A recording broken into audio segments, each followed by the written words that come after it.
नमस्कार मेरे प्यारे साथियों, कैसे हैं आप सभी। तो दोस्तों बहुत दिनों से क्लास नहीं हो पाई दोस्तों, आपसे क्लास रेगुलर होगी। ठीक है दोस्तों, तो चलिए आज हम कुछ महत्वपूर्ण प्रश्नों को डिस्कस करेंगे इस वीडियो में। शुरू करते हैं सबसे पहला सवाल से। देखिए सबसे पहला सवाल क्या कर आपके सामने, निम्न में से कौन सा मूल अधिकार केवल भारतीय नागरिकों को ही प्राप्त है। अनुच्छेद 15 में प्रदत्त मूल अधिकार, अनुच्छेद 16 में प्रदत्त मूल अधिकार, अनुच्छेद 19 में प्रदत्त मूल अधिकार। ये दोस्तों उपयुक्त सभी जो है क्या है कि केवल भारतीय नागरिकों को ही प्राप्त है दोस्तों। और है अनुच्छेद 29 और अनुच्छेद 30, वो भी दोस्तों केवल भारतीय नागरिकों ही प्राप्त है। अनुच्छेद 15 में दोस्तों क्या कहा गया है, अनुच्छेद 15 में कहा गया है कि धर्म के आधार पर, जाति के आधार पर भेदभाव नहीं करना। ठीक है, धर्म जाति याद रखिएगा। अनुच्छेद 15 में कहा गया है कि धर्म के आधार पर, ठीक है याद रखिएगा, जाति के आधार पर, धर्म के आधार पर, जाति के आधार पर, लिंग के आधार पर, लिंग के आधार पर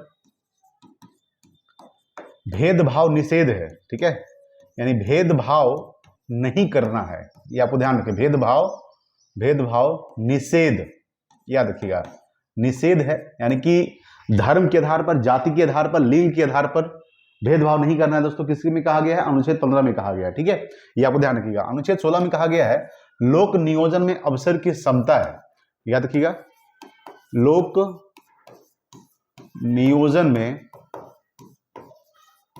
नियोजन में अवसर की समता, अवसर की समता जो है दोस्तों, ये अनुच्छेद किसमें है, अनुच्छेद 16 में है, लोक नियोजन में अवसर की समता। अनुच्छेद 19 में दोस्तों क्या है, तो अनुच्छेद 19 में है स्वतंत्रता का अधिकार दिया गया है। क्या दिया गया है, स्वतंत्रता का अधिकार जो है, स्वतंत्रता का अधिकार, जैसे कि बात करेंगे बोलने का अधिकार, ठीक है, बोलने का अधिकार, विरोध करने का अधिकार, ये दोस्तों अनुच्छेद 19 में दिया गया। ठीक है, ये आपको ध्यान रखिएगा दोस्तों। अनुच्छेद 29-30 में क्या है, तो अनुच्छेद 29-30 में है अल्पसंख्यक वर्गों के हितों का अधिकार।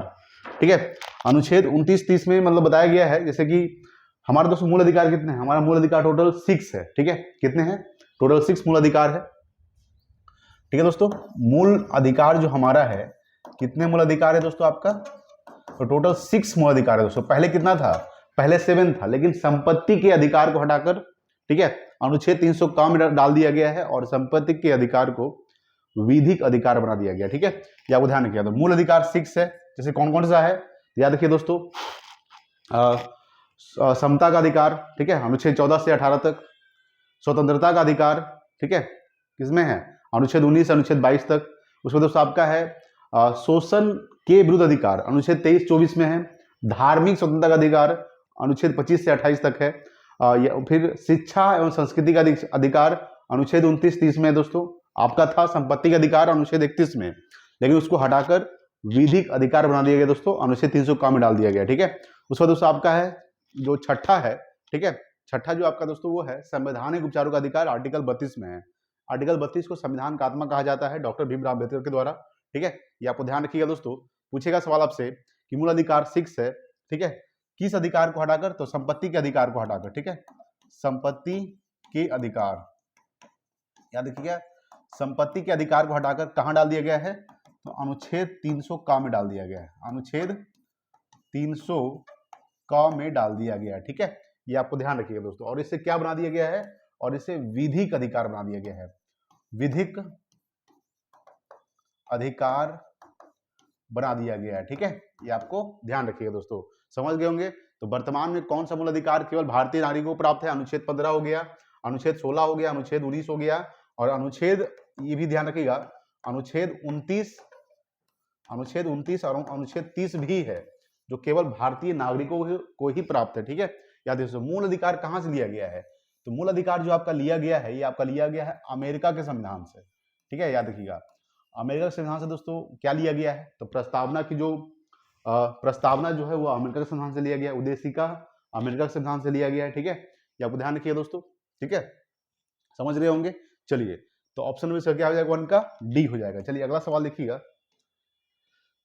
देखिए अगला सवाल, अगला आपके सामने है कि धन विधेयक को राज्यसभा अधिकतम कितने दिनों तक रोक सकती है दोस्तों, तो अधिकतम 14 दिनों तक रोक सकती है। ठीक है, ये आपको ध्यान रखिएगा, धन विधेयक को राज्यसभा जो है अधिकतम 14 दिनों तक रोक सकती है दोस्तों। धन विधेयक का जो उल्लेख किया गया है, याद रखिएगा, अनुच्छेद 110 में किया गया। ठीक है, अनुच्छेद 110 में धन विधेयक का उल्लेख किया गया दोस्तों। और धन विधेयक की जो प्रक्रिया है, ठीक है, धन विधेयक की प्रक्रिया, ये आपको ध्यान रखिएगा। धन विधेयक की जो प्रक्रिया है वो अनुच्छेद कितने है, अनुच्छेद 109 में है, ठीक है, 109 में, ठीक है, अनुच्छेद 109 में धन विधेयक की प्रक्रिया है और अनुच्छेद 110 में धन विधेयक का उल्लेख किया गया, ठीक है, ये आपको ध्यान रखिए। और धन विधेयक को राज्यसभा अधिकतम 14 दिनों तक रोक सकती है दोस्तों। राज्यसभा का जो उल्लेख किया गया, आपको ध्यान रखिएगा, राज्यसभा का जो उल्लेख किया दोस्तों अनुच्छेद, ठीक है, अनुच्छेद किसने कहा किया गया है, हम सरला से याद रखिए दोस्तों, सरला, सा से क्या हो जाएगा संसद, सरला, ठीक है, सरला से याद रखिए दोस्तों, सा से क्या हो जाएगा आपका संसद। तो संसद का जो उल्लेख किया गया दोस्तों 79 में किया गया है। राज से क्या हो जाएगा राज्यसभा, राज्यसभा का उल्लेख दोस्तों 80 में किया गया है। और ला से लोकसभा, लोकसभा का जो उल्लेख किया गया अनुच्छेद 81 में किया गया, ठीक है, तो ये आपको ध्यान रखिए। तो अनुच्छेद 80 में राज्यसभा का उल्लेख किया गया, ठीक है। राज्यसभा दोस्तों क्या है, तो राज्यसभा याद रखिए दोस्तों, राज्यसभा एक अस्थायी सदन है, राज्यसभा को भंग नहीं किया जा सकता है बल्कि लोकसभा को भंग किया जा सकता है। लोकसभा दोस्तों अस्थायी है, ठीक है, आर्टिकल 85 के तहत लोकसभा को भंग किया जा सकता है, ये आपको ध्यान रखिएगा दोस्तों। और राज्यसभा दोस्तों आपको ध्यान रखिएगा, राज्यसभा पूछेगा दोस्तों आपसे, हमने इसका उल्लेख अनुच्छेद 80 में किया गया है, ठीक है, और लोकसभा का उल्लेख अनुच्छेद 81 में किया गया है, ठीक है, संसद का उल्लेख 79 में किया गया है, आपको ध्यान रखें दोस्तों। अनुच्छेद 109 में क्या है, अनुच्छेद 109 में धन विधेयक की प्रक्रिया, अनुच्छेद 110 में क्या है दोस्तों, धन विधेयक का उल्लेख किया गया, ठीक है। वार्षिक वित्तीय विवरण का उल्लेख किसमें किया गया है, याद रखिएगा, वार्षिक वित्तीय विवरण।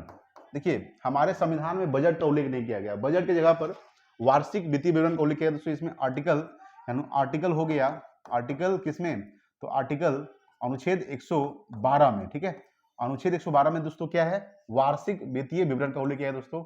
वित्त, ये क्या दोस्तों, धन विधेयक है, ठीक है, एक आपका दोस्तों वित्त विधेयक है, याद रखिएगा, वित्त विधेयक का जो उल्लेख किया गया है, वित्त विधेयक का जो उल्लेख किया गया है अनुच्छेद 117 में किया गया, ठीक है, अनुच्छेद 117 में। एक दोस्तों आपका वित्त विधेयक होता है, एक आपका वित्त आयोग होता है। तो वित्त आयोग का जो उल्लेख किया गया है, याद रखिएगा, अनुच्छेद 280 में है, ठीक है, अनुच्छेद 280 में, अनुच्छेद 280 में वित्त आयोग का उल्लेख किया गया है। वित्त विधेयक का उल्लेख अनुच्छेद 117 में है। वार्षिक वित्तीय विवरण का उल्लेख आर्टिकल 112 में है, ठीक है, ये आपको ध्यान रखिएगा। चलिए आगे बात करते हैं। देखिए 3 नंबर सवाल, 3 आपके सामने है, वित्तीय आपात उद्घोषणा का अनुमोदन करने वाले संकल्प सदन के दोनों सदनों द्वारा कितने माह के भीतर होना चाहिए दोस्तों, तो 2 माह के भीतर होना चाहिए। कितने माह के भीतर, 2 माह के भीतर होनी चाहिए दोस्तों। देखिए आपातकाल की बात है दोस्तों, 3 आपातकाल है। सबसे पहले क्या है दोस्तों, राष्ट्रीय आपातकाल, राष्ट्रपति शासन, वित्तीय आपातकाल, ठीक है। तो राष्ट्रीय आपातकाल, इसका जो उल्लेख किया गया दोस्तों याद रखिएगा, अनुच्छेद 352 में किया गया, ठीक है, अनुच्छेद 352 राष्ट्रीय आपातकाल। उस वजह से आपके राष्ट्रपति शासन दोस्तों याद रखिएगा, इसका जो उल्लेख किया गया है आर्टिकल 356 में है, तो आपका वित्तीय आपातकाल, वित्तीय आपातकाल याद रखिए दोस्तों, इसका जो उल्लेख किया गया है आर्टिकल 360 में है, ठीक है, ये आपको ध्यान रखिएगा दोस्तों। राष्ट्रीय आपातकाल अनुच्छेद 352, राष्ट्रपति शासन अनुच्छेद 356, वित्तीय आपातकाल अनुच्छेद 360, 3 प्रकार का आपातकाल है, ठीक है। तो वित्तीय आपात उद्घोषणा का अनुमोदन करने वाले संकल्प सदन के दोनों सदनों द्वारा कितने माह के भीतर होना चाहिए, तो 2 माह के भीतर होना चाहिए, ठीक है, ये आपको ध्यान रखिएगा। चलिए आगे बात करेंगे। अगला सवाल देखिएगा 4 नंबर। 4 आपके सामने है कि भारत में पहली बार केंद्र सरकार के विरुद्ध लोकसभा में अविश्वास प्रस्ताव कब लाया गया था, तो 1963 में लाया गया था। कब लाया गया था, 1963 में पहली बार अविश्वास प्रस्ताव लाया गया था दोस्तों, ठीक है। देखिए अविश्वास प्रस्ताव लाया कौन था, तो जेबी कृपलानी के द्वारा लाया गया था। किसके खिलाफ, तो पंडित जवाहरलाल नेहरू के खिलाफ, जो भारत के प्रथम प्रधानमंत्री थे, ठीक है। तो भारत के जो प्रथम प्रधानमंत्री थे पंडित जवाहरलाल नेहरू के खिलाफ अविश्वास प्रस्ताव लाया गया था जेबी कृपलानी के द्वारा। कब लाया गया था, तो 1963 में लाया गया था, ठीक है, ये आपको ध्यान रखिएगा, ठीक है।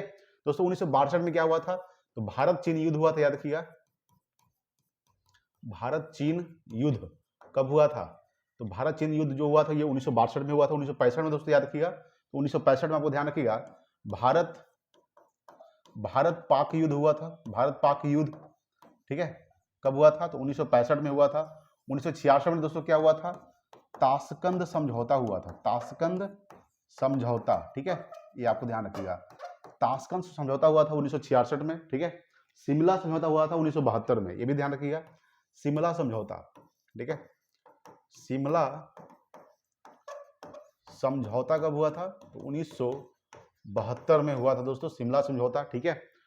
ताशकंद समझौता 1966 में हुआ था। भारत पाक युद्ध 1965 में हुआ था। देखिए ताशकंद समझौता क्यों हुआ था? जब भारत पाक युद्ध हुआ था 1965 में, इसी को सुलझाने के लिए ताशकंद समझौता किया गया था दोस्तों, ठीक है।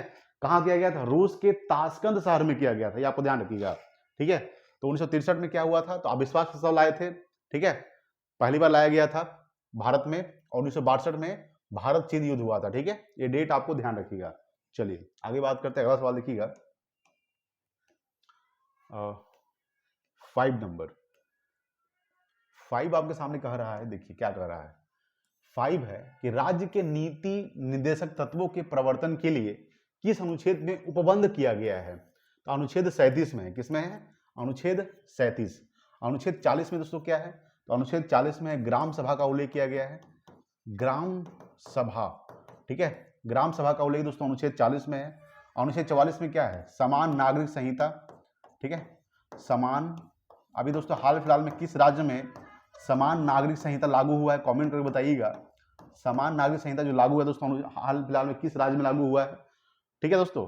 और अनुच्छेद 44 में दोस्तों क्या है? समान नागरिक संहिता है। अनुच्छेद 50 में दोस्तों क्या है? कार्यपालिका और न्यायपालिका का पृथक्करण, ठीक है, कार्यपालिका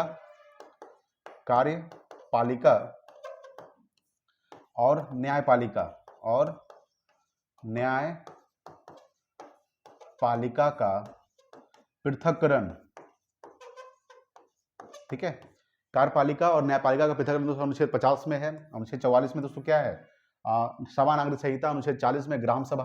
अनुच्छेद 37 में दोस्तों उपबंध है, ठीक है। अच्छा, राज्य के नीति निर्देशक तत्व का जो उल्लेख किया गया है अनुच्छेद किसमें किया गया है? सबसे पहले बात करेंगे भाग 4 में किया गया है। भाग 4 में इसका उल्लेख किया गया दोस्तों, किसमें? किसका? तो राज्य के नीति सिद्धांत का। और दोस्तों अनुच्छेद पूछेगा, अनुच्छेद 36 से 51 तक, 36 से 51 तक दोस्तों किसका उल्लेख किया गया है? राज्य के नीति निर्देशक तत्व। कहां से लिया गया दोस्तों? इसको लिया गया है आयरलैंड के संविधान से, ठीक है, आयरलैंड के संविधान से लिया गया है। आयरलैंड की दोस्तों राजधानी डबलिन होता है, डबलिन, ठीक है, ये भी ध्यान रखिएगा। समझ गए होंगे। चलिए दोस्तों अगला सवाल लिखिएगा, 6 नंबर सवाल। 6 आपके सामने देखिए क्या कह रहा है। 6 है कि चिलैया समिति का गठन किस वर्ष किया गया था? तो ये किया गया था, याद रखिएगा, चिलैया समिति का जो गठन किया गया था, कब किया गया था? 1991 में किया गया था। कब किया गया था? 1991 को चिलैया समिति का गठन किया गया था, ठीक है। 1973 में दोस्तों टाइगर प्रोजेक्ट आया था, ठीक है। टाइगर प्रोजेक्ट दोस्तों कब आया था? टाइगर प्रोजेक्ट याद रखिएगा, ये आपका आया था 1973 में, ठीक है। 1972 में दोस्तों अभी हम बताया था शिमला समझौता हुआ था, डेट याद रखिएगा, 1972 में शिमला समझौता हुआ था, ठीक है, शिमला समझौता 1972 में हुआ था, ठीक है। यहाँ पूछा चिलैया समिति का गठन कब किया गया था? तो चिलैया समिति 1991 में हुआ था। 1977 में दोस्तों क्या हुआ था, ये भी ध्यान रखिएगा। 1977 में अशोक मेहता समिति का गठन किया गया था, याद रखिएगा, अशोक मेहता समिति का गठन किया गया था। अशोक मेहता समिति का गठन कब हुआ था? 1977 में हुआ था। 1972 में दोस्तों शिमला समझौता हुआ था। एक और याद रखिएगा, 1972 में वन्य जीव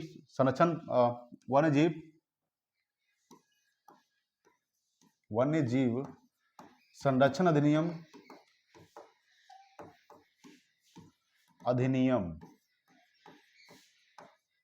पारित हुआ था, ठीक है, 1972 में। ये आपको ध्यान रखिएगा, वन्य जीव संरक्षण अधिनियम पारित हुआ था 1972 में। शिमला समझौता 1972 में हुआ था। 77 में अशोक मेहता समिति। अच्छा, बलवंत राय मेहता समिति गठन कब हुआ था? ये भी ध्यान रखिएगा कि बलवंत राय मेहता समिति का गठन हुआ था 1977 में 1957 को हुआ था। और 20 साल के बाद 1977 में अशोक मेहता समिति का गठन हुआ था। ठीक है, ये आपको डेट याद रखिएगा। चिल्हैया समिति का गठन हुआ था 1991 में। चलिए आगे बात करेंगे। देखिए अगला सवाल 7 नंबर सवाल देखिएगा। 7 आपके सामने है कि निम्न में से किस क्रांति का संबंध कोक उत्पादन या फिर चमड़ा उत्पादन से है। ठीक है, किस क्रांति का संबंध जो है वो कोक उत्पादन या फिर चमड़ा उत्पादन से। दोस्तों तो याद रखिएगा, भूरी क्रांति का जो संबंध है वो कोक उत्पादन या फिर चमड़ा उत्पादन से। दोस्तों बागवानी और शहद उत्पादन से। दोस्तों ठीक है, बागवानी और शहद का जो बागवानी संबंध है, बागवानी और शहद का जो संबंध है, बागवानी और शहद का जो संबंध है, का संबंध किससे है आपका, तो बागवानी और शहद का संबंध से गोल्डन क्रांति से है। ठीक है, ये आपको ध्यान रखिए। दोस्तों काली क्रांति का जो संबंध याद रखिएगा पेट्रोलियम उत्पादन से है। ठीक है, पेट्रोलियम उत्पादन।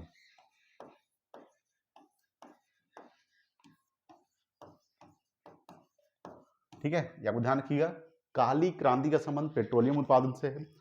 धूसर क्रांति का संबंध दोस्तों आपको ध्यान रखिएगा, धूसर क्रांति का जो संबंध है ये उर्वरक उत्पादन से है। ठीक है, उर्वरक उत्पादन, ये आपको ध्यान रखिएगा, उत्पादन। ठीक है, उर्वरक उत्पादन। ठीक है, धूसर क्रांति का संबंध उर्वरक उत्पादन से है। काली क्रांति का संबंध पेट्रोलियम उत्पादन से है। गोल्डन क्रांति का संबंध बागवानी और शहद का संबंध, ठीक है, उससे संबंधित है। भूरी क्रांति का संबंध दोस्तों किससे है, तो संबंध है कोक उत्पादन और चमड़ा उत्पादन से। ठीक है, श्वेत क्रांति का संबंध दूध उत्पादन से है। और बहुत सारे दोस्तों क्रांति है जो आपको ध्यान रखना बहुत जरूरी है। ठीक है, चलिए आगे बात करेंगे। देखिए अगला सवाल 8 नंबर सवाल देखिएगा। ठीक है, 8 आपके सामने है कि एक धन जो आसानी से विदेश से आता है लेकिन आसानी से चला जाता है, इसे इस प्रकार से जाना जाता है। किस प्रकार से जाना जाता है, तो हॉट मनी से जाना जाता है। किस मनी से, हॉट मनी। ठीक है, ये आपको ध्यान रखिएगा, यानी 8 का ऑप्शन नंबर डी हो जाएगा। चलिए अगला सवाल लिखिएगा 9 नंबर सवाल देखिए। 9 आपके सामने है कि गन्ने का उचित और पारिश्रमिक मूल्य अनुमोदित करता है। कौन करता है, तो आर्थिक मामलों पर कैबिनेट समिति करता है। कौन करता है, आर्थिक मामलों पर कैबिनेट समिति जो है क्या करता है, गन्ने का उचित और पारिश्रमिक मूल्य अनुमोदित करता है। ठीक है, ऑप्शन नंबर ए हो जाएगा 9 का। 10 नंबर सवाल लिखिएगा। 10 आपके सामने है कि असहयोग आंदोलन में कौन सा कार्यक्रम शामिल नहीं है। ठीक है, देखिए सरकारी पदों का त्याग करना शामिल है, विदेशी माल का बहिष्कार करना यह भी शामिल है, अदालतों का वकीलों द्वारा बहिष्कार यह भी शामिल है, सरकारी वाहनों से यात्रा करने पर पाबंदी दोस्तों ये शामिल नहीं है। देखिए जब असहयोग आंदोलन की शुरुआत हुआ था 1920 में, कब शुरुआत हुआ था, ये 1920 से लेकर 1922 तक चला था दोस्तों असहयोग आंदोलन। और 1922 में ही असहयोग आंदोलन को स्थगित कर दिया गया था। क्यों कर दिया गया था, क्योंकि चौरा चौरी कांड हुआ था 5 फरवरी 1922 को। ठीक है, याद रखिएगा चौरा चौरी कांड, चौरा चौरी घटना जो हुआ था कब हुआ था, ये आपका ये 5 फरवरी 1922 में हुआ था। ठीक है, 5 फरवरी 1922 को चौरा चौरी घटना हुआ था। इसी घटना में दोस्तों करीब 22 लोग मारे गए थे। 22 लोग मारे गए थे। ठीक है, मारे गए थे। ठीक है, ये आपको ध्यान रखिएगा, 22 लोग मारे गए थे चौरा चौरी घटना में। 5 फरवरी 1922 हुआ था। दोस्तों हुआ कहाँ था ये घटना, ये आपका गोरखपुर में हुआ था। गोरखपुर में हुआ था। दोस्तों कहाँ पड़ता है आपका, ये यूपी में पड़ता है। कहाँ पड़ता है, यूपी। ठीक है, यहीं पे घटना हुआ था, इसमें 22 लोग मारे गए थे। इसी घटना से दोस्तों नाराज होकर महात्मा गांधी ने असहयोग आंदोलन को स्थगित कर दिए थे, क्योंकि असहयोग आंदोलन की शुरुआत महात्मा गांधी ने किए थे 1920 में और 1922 में इसको समाप्त कर दिए थे। ठीक है दोस्तों, इसमें मेन रूप से क्या किया गया था, तो असहयोग आंदोलन में बहुत जबरदस्त आंदोलन हुआ था। देखिए जब भारत में जो भी आंदोलन हुआ था दोस्तों, सभी आंदोलन भारत की आजादी के लिए ही हुआ था। ठीक है दोस्तों, सरकारी पदों का त्याग करना दोस्तों इस आंदोलन का मुख्य कारण था। विदेशी माल का बहिष्कार करना दोस्तों ये भी था। अदालतों का वकीलों द्वारा बहिष्कार करना ये भी जरूरी था। लेकिन सरकारी वाहनों से यात्रा करने पर पाबंदी नहीं थी। ठीक है, ऑप्शन नंबर इसका डी हो जाएगा, ये आपको ध्यान रखिएगा। देखिए अगला सवाल 11 नंबर। 11 के सामने है कि दांडी मार्च की समाप्ति किस तिथि को हुई थी। तो दांडी मार्च की जो शुरुआत हुआ था वो 12 मार्च 1930 को हुआ था, लेकिन समाप्ति हुआ था 6 अप्रैल 1930 को। ठीक है, 6 अप्रैल 1930 को दोस्तों समाप्त हो गया था। 12 मार्च 1930 को दांडी यात्रा की शुरुआत हुआ था। ठीक है, दांडी यात्रा की शुरुआत कब हुआ था? तो 12 मार्च 1930 को हुआ था। 6 अप्रैल 1930 को दांडी यात्रा की समाप्ति हुई थी। ठीक है, दांडी यात्रा की समाप्ति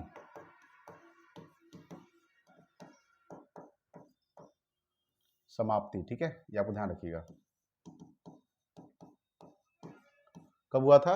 6 अप्रैल 1930 को। ठीक है, 5 मार्च 1931 को दोस्तों क्या हुआ था? गांधी इरविन समझौता हुआ था। गांधी इरविन समझौता दोस्तों कब हुआ था? तो 5 मार्च 1931 को हुआ था। गांधी और इरविन के बीच समझौता हुआ था।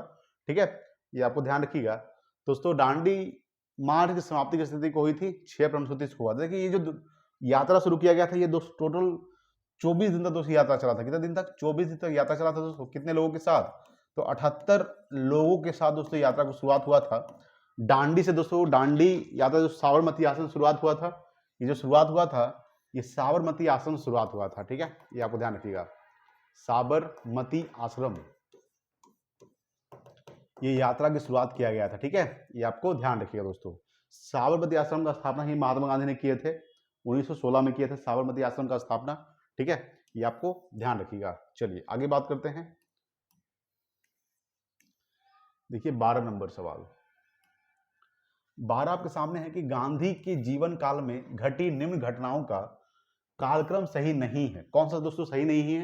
ये गांधी के जीवन बारे में बात कर रहा है। देखिए चौरा चौरी को घटना हुआ था, चौरा चौरी यहाँ पे हो जाएगा। चौरा चौरी जो घटना हुआ था ये 5 फरवरी 1922 को हुआ था दोस्तों। अभी हम बताए थे आपको इसके बारे में। द्वितीय गोलमेज सम्मेलन दोस्तों कब हुआ था? तो 7 सितंबर 1931 में हुआ था। ये भी दोस्तों आपको सही है। पूना समझौता दोस्तों कब हुआ था? तो 24 सितंबर 1932 में हुआ था। ये भी आपका दोस्तों सही है। लेकिन भारत छोड़ो आंदोलन की शुरुआत हुआ था, ये आपका जो शुरुआत हुआ दोस्तों 9 अगस्त को हुआ था। ठीक है दोस्तों, आपको गलत है। क्या दोस्तों गलत है? यानी कि ऑप्शन नंबर इसका डी हो जाएगा। देखिए सही नहीं पूछ रहा है, कौन सा सही नहीं है? तो ऑप्शन नंबर दोस्तों डी सही नहीं है। भारत छोड़ो आंदोलन की जो घोषणा अगर पूछेगा आपसे, देखिए यहाँ पे कुछ दिया नहीं है, लेकिन आपसे सवाल पूछेगा कि भारत छोड़ो आंदोलन की घोषणा कब हुआ था? तो घोषणा हुआ था 8 अगस्त 1942 को। भारत छोड़ो आंदोलन की शुरुआत कब हुआ था?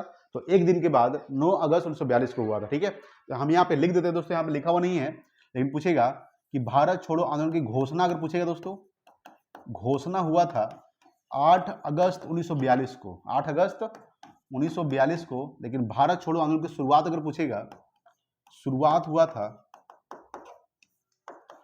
9 अगस्त 1942 को। ठीक है, ये आपको ध्यान रखें दोस्तों।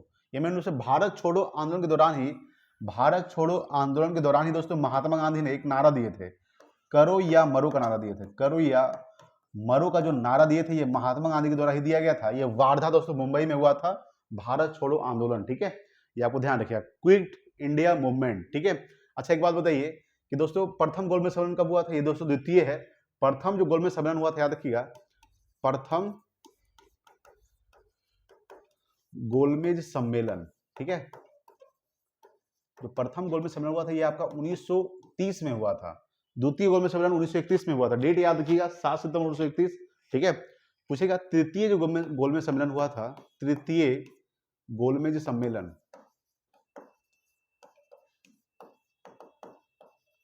ये कब हुआ था?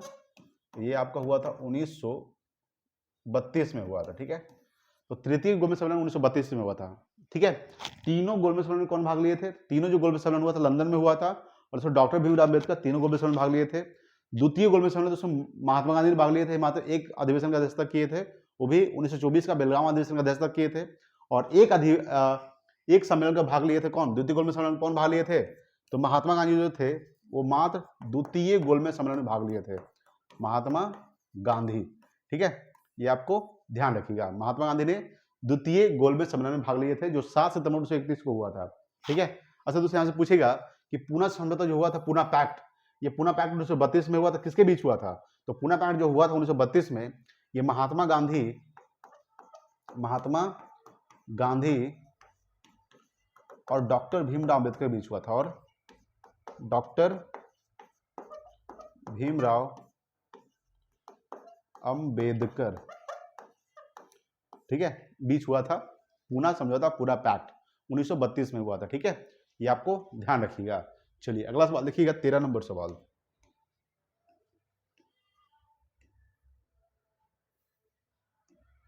13 आपके सामने है कि आजाद हिंद फौज के साथ सुभाष चंद्र बोस ने सिंगापुर में स्वतंत्र भारत की अस्थायी सरकार का गठन कब किया था?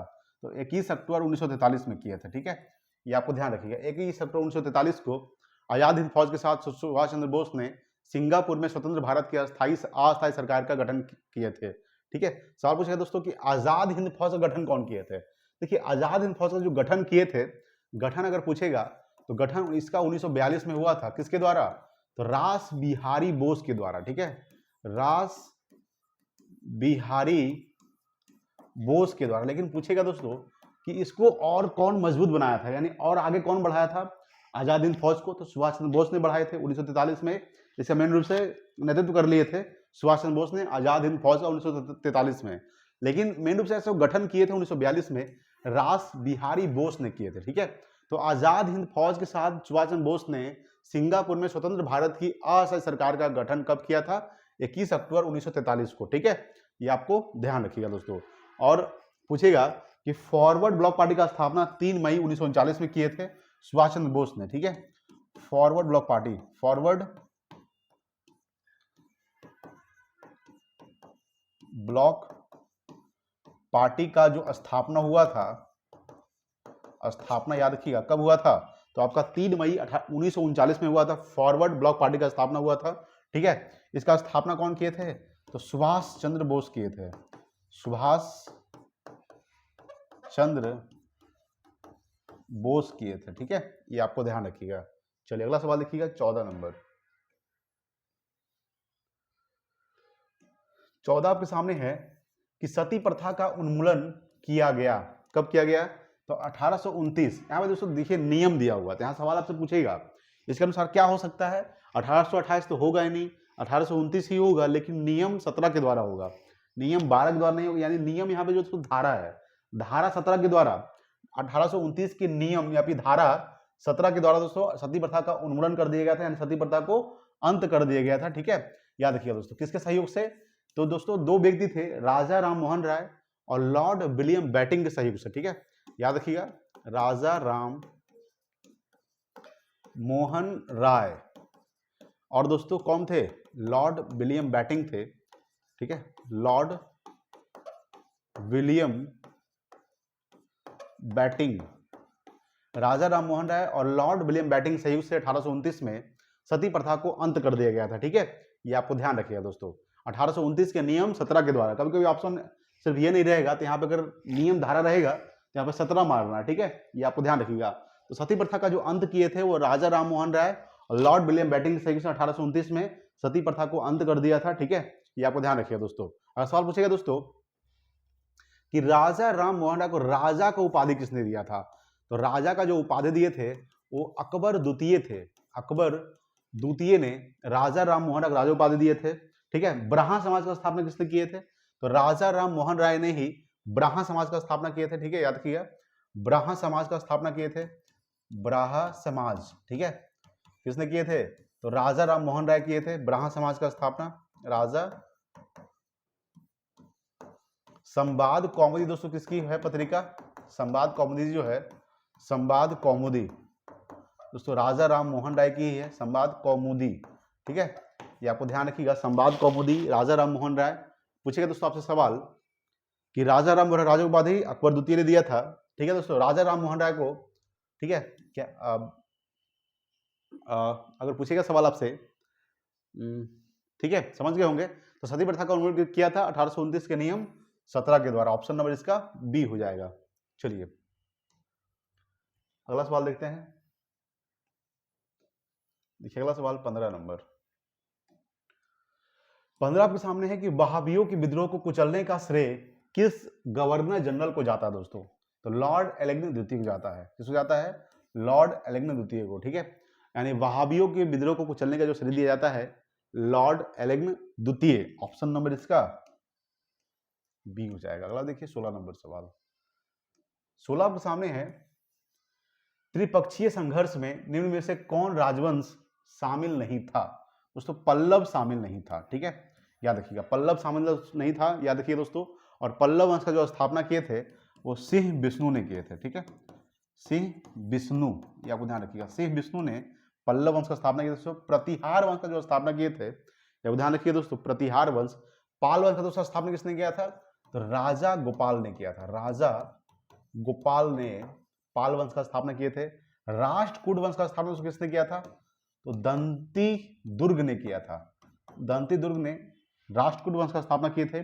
आपसे अगर पूछेगा दोस्तों कि प्रतिहार वंश का स्थापना किसने किए थे, तो प्रतिहार वंश का जो स्थापना किए थे, आपको ध्यान रखिएगा किसने किया था दोस्तों। कमेंट बॉक्स में जल्दी बताइए कि प्रतिहार वंश का स्थापना, हाँ, नागभट्ट प्रथम ने किया था। किसने किया था?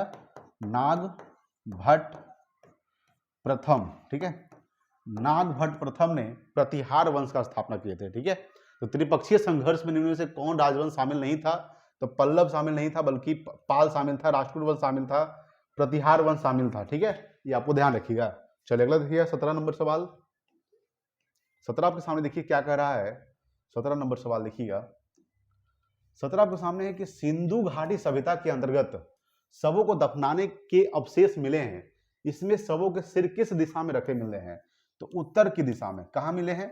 तो उत्तर की दिशा में रखे मिले हैं दोस्तों। ठीक है, सिंधु घाटी सभ्यता का काल जो माना जाता है, याद रखिएगा 2500 ईसा पूर्व से लेकर 2500 ईसा पूर्व से लेकर दोस्तों 1750 ईसा पूर्व तक इसका काल माना जाता है दोस्तों। देखिए अलग अलग विद्वानों द्वारा अलग अलग दिया गया है। ठीक है, काल, लेकिन एग्जैक्ट जो काल माना जाता है वो 2500 ईसा पूर्व से लेकर 1750 ईसा पूर्व तक माना जाता है सिंधु घाटी सभ्यता का काल।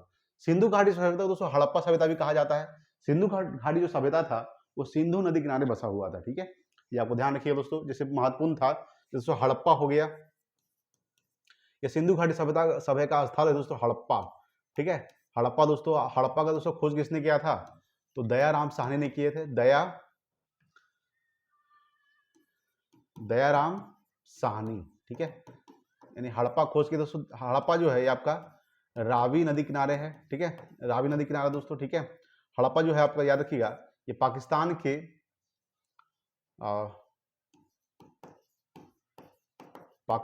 के मांडगो मेरी जिला में स्थित है। मांडगो मेरी जिला में है दोस्तों, याद रखिएगा। ठीक है, ये आपको ध्यान रखिएगा हड़प्पा।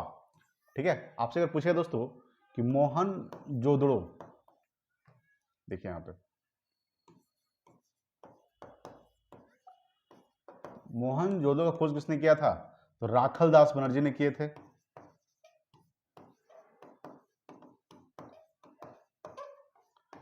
ठीक है, राखलदास बनर्जी ने मोहनजोदड़ो खोज किए थे। कब किए थे?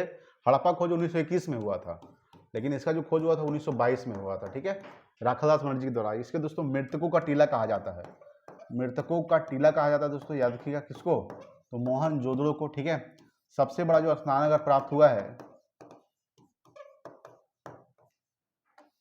सबसे बड़ा जो स्नानागार प्राप्त हुआ, याद रखिएगा सबसे बड़ा स्नानागार ये कहां से प्राप्त हुआ है आपका? तो मोहनजोदड़ो से ही प्राप्त हुआ है। ठीक है, ये आपको ध्यान रखिएगा दोस्तों। अगर पूछेगा आपसे, यहाँ पे पूछेगा दोस्तों कि मोहनजोदड़ो दोस्तों किस नदी किनारे है आपका? ये आपका सिंधु नदी किनारे है। कौन सी नदी? तो सिंधु नदी किनारे दोस्तों आपका मोहनजोदड़ो है। ठीक है, और मोहनजोदड़ो दोस्तों है कहाँ? तो मोहनजोदड़ो पाकिस्तान के सिंध प्रांत के लरकना जिले में स्थित है। मोहनजोदड़ो पाकिस्तान के सिंध प्रांत के लरकना जिले में। जैसे लोथल हो गया दोस्तों, लोथल कहाँ है? लोथल दोस्तों आपका गुजरात में है। ठीक है, लोथल दोस्तों है क्या? लोथल बंदरगाह है। ठीक है, ये आपका बंदरगाह है। ठीक है, और गोदीबाड़ा जो प्राप्त हुआ है, सबसे बड़ा गोदीबाड़ा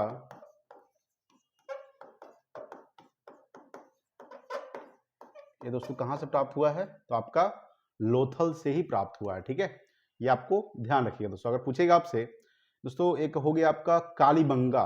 कालीबंगा दोस्तों राजस्थान में है। कालीबंगा कहाँ है? राजस्थान में दोस्तों। लोथल जो है याद रखिएगा ये भोगवा नदी किनारे है। भोगवा नदी किनारे। ठीक है, और दोस्तों कालीबंगा दोस्तों ये राजस्थान में कहाँ है?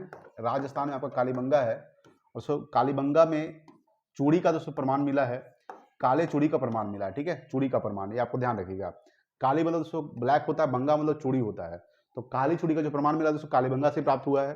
तो कालीबंगा जो है ये आपका घग्गर नदी किनारे है। ठीक है, घग्गर नदी किनारे दोस्तों आपका कालीबंगा है। ठीक है, ये आपको ध्यान रखिएगा दोस्तों। चलिए आगे बात करेंगे। इंपॉर्टेंट सवाल देखिएगा, 18 नंबर सवाल देखिए।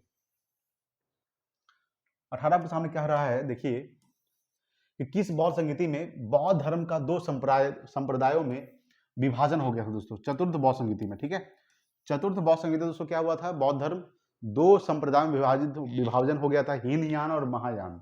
ठीक है, कौन कौन सा था, याद रखिएगा दोस्तों, हीनयान और महायान, जो दो बौद्ध धर्म जो था वो दो संप्रदाय, कौन कौन सा संप्रदाय है, एक आपका हीनयान है, हीनयान और दूसरा क्या है, महायान। ठीक है, जैसे जो जैन धर्म था वो दो भागों में बढ़ गया था, श्वेतांबर और दिगंबर, उसी तरह से दोस्तों बौद्ध धर्म जो है वो दो भागों में बढ़ गया था, हीनयान और महायान। ठीक है, देखिए तो किस बौद्ध संगीति में संगति नहीं संगीति, ठीक है, संगीति में बौद्ध धर्म दो संप्रदाय बढ़ गया था, चतुर्थ बौद्ध संगीति दोस्तों कहाँ हुआ था, देखिए प्रथम जो बौद्ध संगीति हुआ था, आपको ध्यान रखिएगा दोस्तों, आपको कहाँ हुआ था, ये आपका राजगिरी में हुआ था। कहाँ हुआ था, राजगिरी में हुआ था। और दोस्तों कब हुआ था, तो 483 ईसा पूर्व में हुआ था। ठीक है, और दोस्तों किसकी शासन काल में हुआ था, याद रखिएगा, ये शासन अगर काल पूछेगा, शासन काल दोस्तों अजात शत्रु के समय हुआ था, अजात शत्रु के शासन काल में हुआ था। ठीक है, और किसकी अध्यक्षता में हुआ था दोस्तों, अध्यक्षता अगर पूछेगा तो महाकश्यप के अध्यक्षता में हुआ था। ठीक है, द्वितीय जो बौद्ध संगीति हुआ था, आपको ध्यान रखिएगा, द्वितीय जो बौद्ध संगीति हुआ था दोस्तों ये कहाँ हुआ था, वैशाली में हुआ था। ठीक है, और जो वैशाली में हुआ था द्वितीय बौद्ध संगीति, ये जो हुआ था आपका द्वितीय बौद्ध संगीति हुआ था, ये किसकी अध्यक्षता में हुआ था, द्वितीय जो बौद्ध संगीति हुआ था ये 383 ईसा पूर्व में हुआ था, 383 ईसा पूर्व में हुआ था। और दोस्तों किसकी शासन काल में हुआ था, तो शासन काल अगर पूछेगा आपसे तो कालाशोक किस समय में हुआ था, कालाशोक दोस्तों ये किस वंश का शासक है, कालाशोक, तो कालाशोक जो है ये शिशुनाग वंश का शासक है। और आपका जो है अजातशत्रु, ये हर्यक वंश का शासक है, अजातशत्रु। हर्यक वंश का स्थापना बिंबिसार ने किए थे, और बिंबिसार का बेटा दोस्तों अजातशत्रु हुआ, और अजातशत्रु का जो बेटा था वो आपका उदयन था। ठीक है, तो द्वितीय बौद्ध संगीति दोस्तों कहाँ हुआ था, वैशाली में, और किसकी अध्यक्षता में हुआ था, तो सभा कामी की अध्यक्षता में हुआ था। अगर अध्यक्षता पूछेगा, ये जो अध्यक्षता हुआ था द्वितीय बौद्ध संगीति का, तो सभा कामी। ठीक है दोस्तों, तृतीय जो बौद्ध संगीति हुआ है, ये आपको ध्यान रखिएगा, तृतीय बौद्ध संगीति दोस्तों कहाँ हुआ है, देखिए तृतीय जो बौद्ध संगीति हुआ है, ये आपको ध्यान रखिएगा, ये आपका पाटलिपुत्र में हुआ है, पाटलिपुत्र यानी कि पटना, पाटलिपुत्र में तृतीय बौद्ध संगीति हुआ है दोस्तों। और सो कब हुआ है, तो 251 ईसा पूर्व में हुआ है दोस्तों। किसी किसी बुक में आपको मिलेगा 250 ईसा पूर्व, 251 ईसा पूर्व, किसी किसी में 254 ईसा पूर्व, लेकिन एग्जैक्ट अगर माना जाता है तो 251 ईसा पूर्व में हुआ था तृतीय बौद्ध संगीति दोस्तों। और पाटलिपुत्र में हुआ था, किसके शासन काल में हुआ था दोस्तों, याद रखिएगा, ये अशोक के शासन काल में हुआ था, अशोक। ठीक है, अशोक के शासन काल में ये मौर्य वंश का शासक है अशोक, बिंदुसार का बेटा हुआ अशोक, बिंदुसार को अमित्र घात के नाम से भी जाना जाता है। ठीक है, ये आपको ध्यान रखिएगा दोस्तों। और पूछेगा आपसे सामने दोस्तों किसकी अध्यक्षता में हुआ था, तो मोगली पुत्र तिस की अध्यक्षता में हुआ था, मोगली पुत्र तिस की अध्यक्षता में हुआ था। ठीक है, तृतीय बौद्ध संगीति। चतुर्थ बौद्ध संगीति जो हुआ था आपको बता देते हैं, ये प्रथम सदी में हुआ था, प्रथम सदी में हुआ था क्या, चतुर्थ बौद्ध संगीति। और दोस्तों ये आपका पूछेगा आपके सामने किसके अध्यक्षता में कहां हुआ था दोस्तों, तो कुंडलवन कश्मीर में हुआ था आपका चतुर्थ बौद्ध संगीति। और किसके अध्यक्षता में हुआ था, शासन काल सबसे पहले बात करेंगे, ये किसके शासन काल में हुआ था, ये आपका हुआ था कनिष्क के शासन काल में, कनिष्क। ठीक है, ये कुषाण वंश का शासक है कनिष्क, कुषाण वंश की स्थापना कुजुल कड़फिसस ने किया था। और किसकी अध्यक्षता में हुआ था, तो वसुमित्र की अध्यक्षता में हुआ था, वसुमित्र, वसुमित्र। ठीक है, और अश्वघोष इसके उपाध्यक्ष थे, उपाध्यक्ष कौन थे, उपाध्यक्ष अश्वघोष।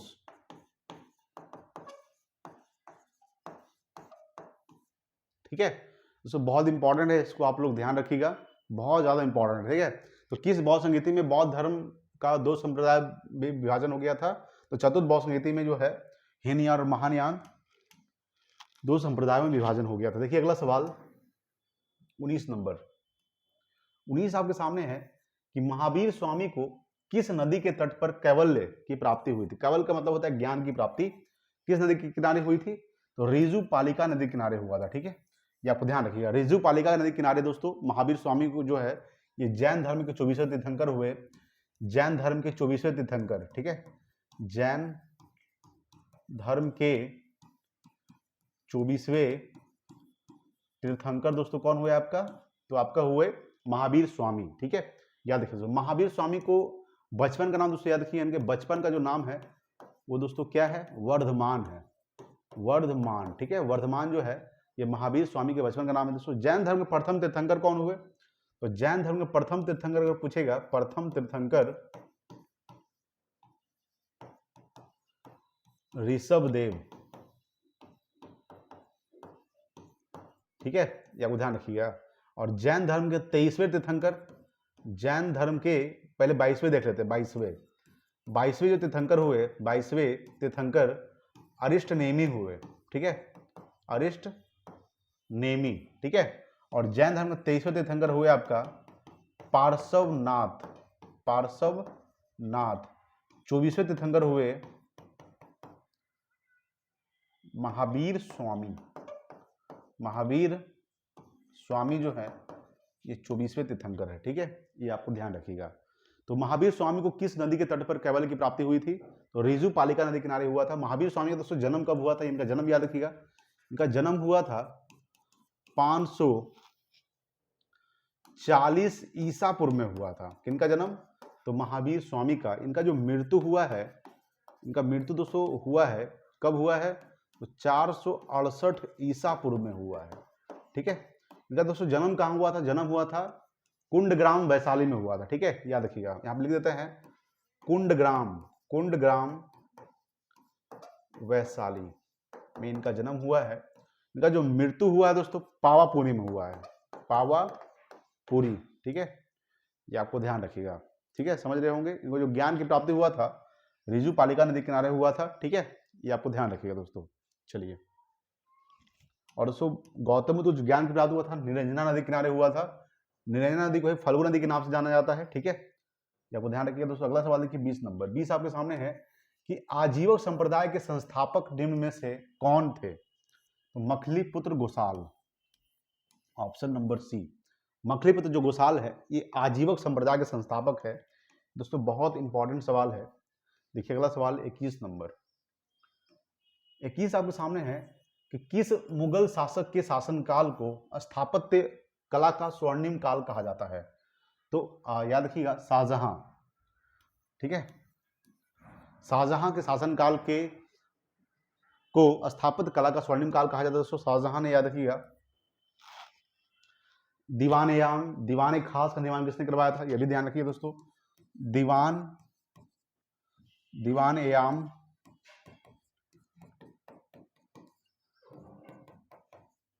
दीवान-ए-खास का निर्माण किसने करवाया था?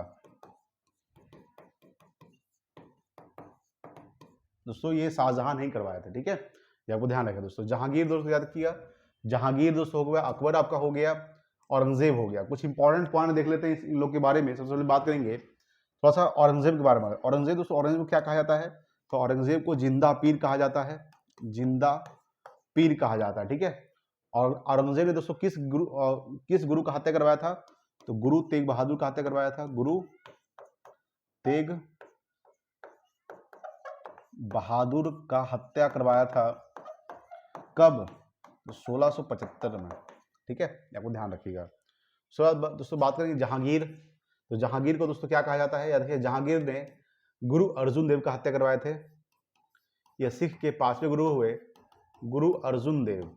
गुरु अर्जुन देव का हत्या कौन करवाए थे? तो ये सिख के दोस्तों 5वें गुरु थे गुरु अर्जुन देव। ये दोस्तों जहांगीर ने करवाए थे 1606 में करवाए थे। कब करवाए थे? 1606 में करवाए थे। ठीक है, ये आपको ध्यान रखिएगा दोस्तों। गुरु तेग बहादुर जो है ये सिख के 9वें गुरु हुए। कैवे गुरु हुए? 9वें गुरु हुए। ठीक है, और 9वें गुरु दोस्तों 10वें गुरु कौन थे? गुरु गोविंद सिंह थे। यानी गुरु तेग बहादुर जो थे गुरु गोविंद सिंह के पिता हैं। ठीक है, सिख के दोस्तों प्रथम गुरु कौन थे? तो गुरु नानक थे जिनका जन्म तलवंडी पाकिस्तान में हुआ था, 1469 में हुआ था। गुरु तेग बहादुर का जन्म, ठीक है। या वो ध्यान रखें दोस्तों। अकबर के बारे में बहुत सारी चीजें हैं, जैसे पूछेगा दोस्तों सबसे पहले कि दोस्तों अकबर ने दीन ए इलाही की शुरुआत की थी, ठीक है। दीन ए इलाही की शुरुआत जो किए थे वो 1582 में हुआ था, ठीक है। जजिया कर दोस्तों समाप्त किए थे, जजिया कर दोस्तों जो इंपॉर्टेंट है उसके बारे में बात करते हैं। जजिया कर जो समाप्ति हुआ था 1564 में हुआ था दोस्तों। देखिए अकबर ने क्या किया था, जजिया कर समाप्त कर दिया था, लेकिन फिर से जजिया कर को लागू कौन कर दिया था, तो औरंगजेब ने लागू किया था, ठीक है। यानी जजिया कर की शुरुआत फिर से कौन कर दिया था, जजिया। देखिए जजिया कर की शुरुआत कौन फिर से कर दिया था, तो आपका औरंगजेब ने कर दिया था। समाप्ति किए थे 1564 में अकबर ने, ठीक है। या वो ध्यान रखिए दोस्तों। पूछेगा सवाल कि हल्दी घाटी का युद्ध दोस्तों कौन लड़ा था, तो हल्दी जो घाटी का युद्ध हुआ था, हल्दी घाटी का युद्ध 1576 में हुआ था दोस्तों।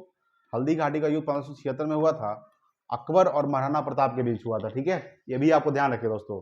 और पानीपत का जो द्वितीय युद्ध हुआ था 1556 में हुआ था, अकबर और हेमू के बीच हुआ था। अकबर का संरक्षक कौन था, तो बैरम खां था, ठीक है। ये आपको ध्यान रखिएगा दोस्तों। पूछेगा सवाल, सबसे पहले बात करेंगे दोस्तों बाबर। यहाँ दोस्तों बाबर का जो शासनकाल माना जाता है, शासनकाल 1526 से लेकर 1526 से 30 तक माना जाता है। उसमें दोस्तों जहांगीर था, सॉरी बाबर के बाद हुमायूं आया। हुमायूं जो शासनकाल माना जाता है 1530 से 1540 तक माना जाता है। उसमें दोस्तों आपका आया था अकबर। अकबर का शासनकाल कब से कब तक है, तो 1556 से 1605 तक है, ठीक है। जहांगीर का शासनकाल दोस्तों कब तक है, 1605 से लेकर 1627 तक है दोस्तों। शाहजहां का शासनकाल कब से कब तक है, 1627 से 1658 तक है, 58, ठीक है। उसके बाद दोस्तों औरंगजेब आ गया था। औरंगजेब का जो शासनकाल माना जाता है 1658 से 1707 तक, ठीक है।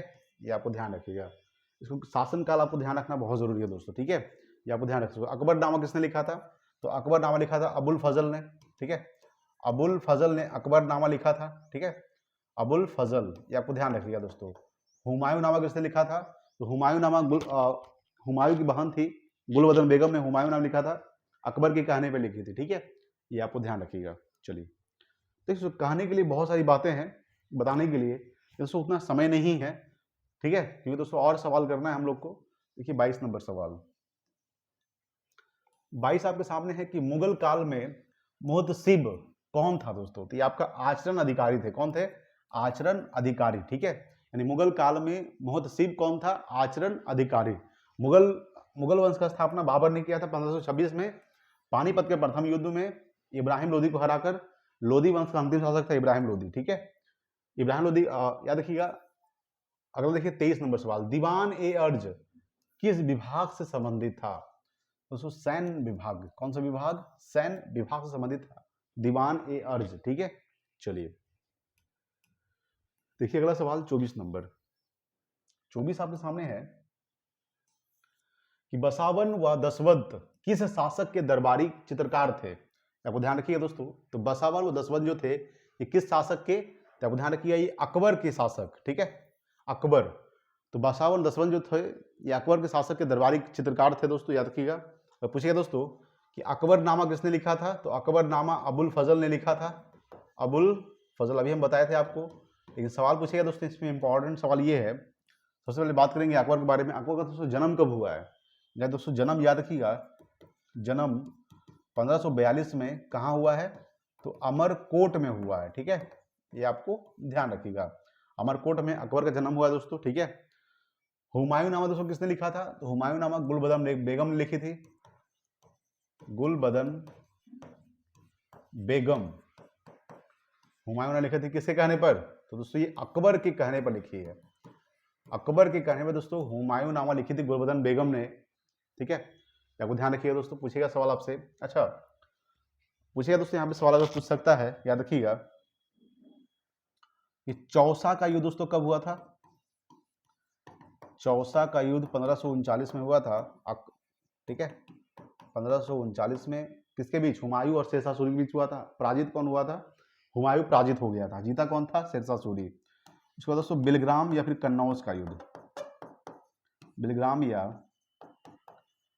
कन्नौज का युद्ध हुआ था 1540 में। दोनों युद्ध दोस्तों किसके बीच हुआ था? हुमायूं और शेरशाह सूरी के बीच हुआ था। दोनों युद्ध में से हुमायूं हार गया था। दोनों युद्ध में कौन जीत गया था? तो आपका शेरशाह सूरी जीत गया था। ठीक है। तो बसावन व दसवंत किस शासक दरबारी चित्रकार थे? तो अकबर के दरबारी चित्रकार थे। ठीक है, ये आपको ध्यान रखिएगा। चलिए आगे बात करते हैं। अगला सवाल देखिएगा, देखिए 25 नंबर।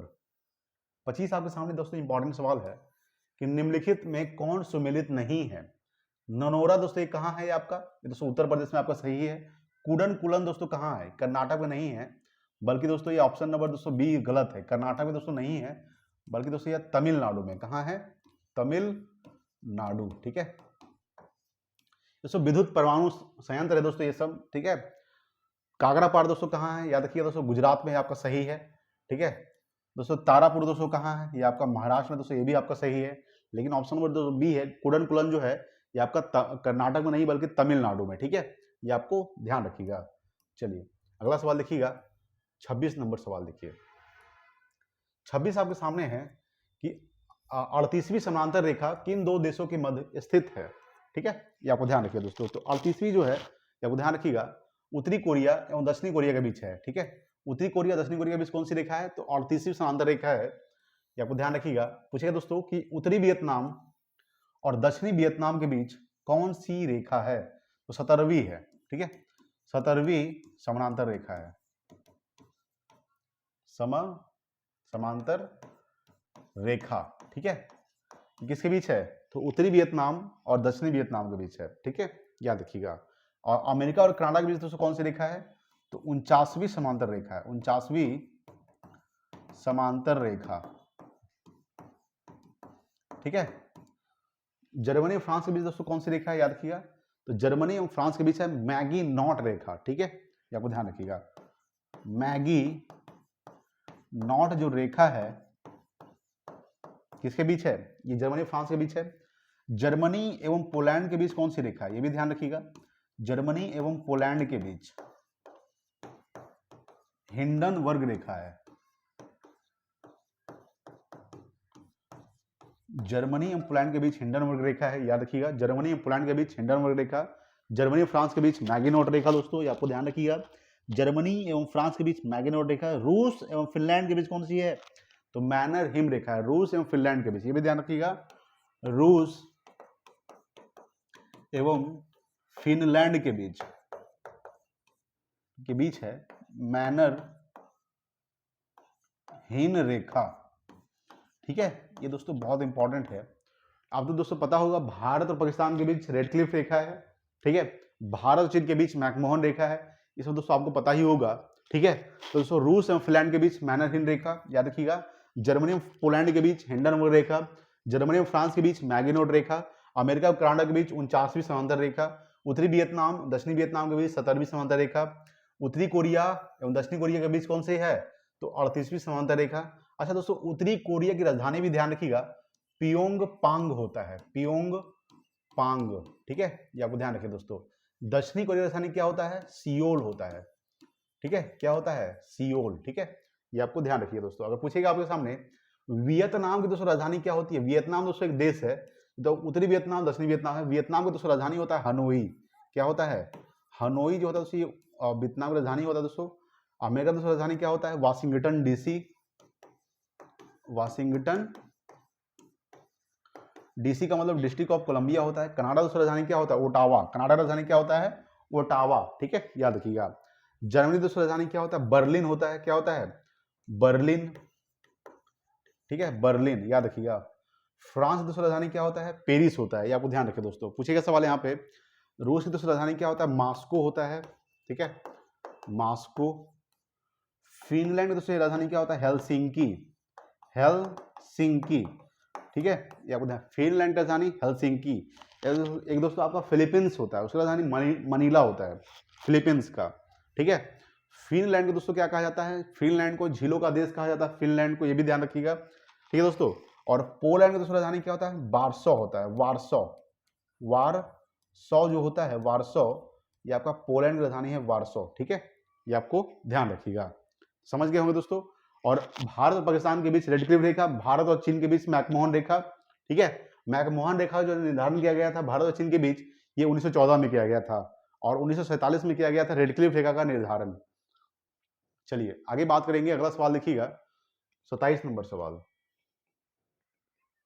देखिए 27 आपके सामने क्या कह रहा है, देखिएगा 27 आपके सामने की सूची 1 को सूची 2 से सम्मिलित कीजिए, ठीक है। सूची 1 में क्या है? विटामिन B1 है, विटामिन B7, ठीक है, तो इसका जो मिलान होगा बालों का झड़ना, यानी विटामिन B7 कमी से कौन सा रोग होता है? बालों का झड़ना होता है।